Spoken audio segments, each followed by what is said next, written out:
Construction of Thwake Dam, located at the border of Makueni and Kitui counties, has stalled for the last 5 days after workers downed their tools over delayed salaries for the month of April. According to the workers, the delayed payment of salaries puts them at a disadvantage considering that schools are reopening this week.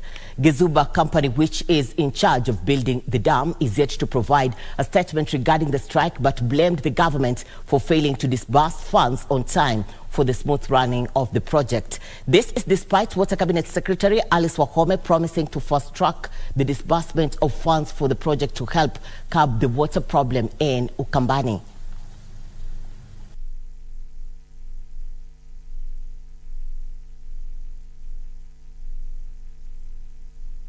Kutopata malipo inatudhiri sababu sai gharama ya maisha imeenda juu, alafu kuna watoto wanarudi shule.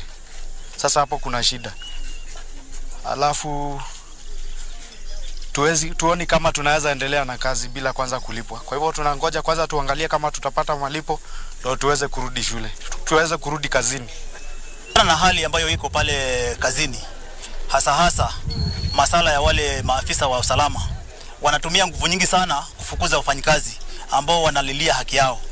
Sasa hii imetufanya mpaka tumeingia wasiwasi kwamba labda wale waajiri wanaweza kutunyima haki zetu. So tunauliza zile taasisi za haki kama Haki Afrika, Transparency International, ile kituo cha sheria waweze kuingilia katika huu mgomo wetu ili wakaweze kutuongoza kisheria tukaweze kupata haki katika kutafuta pesa zetu ambazo tushafanyia kazi.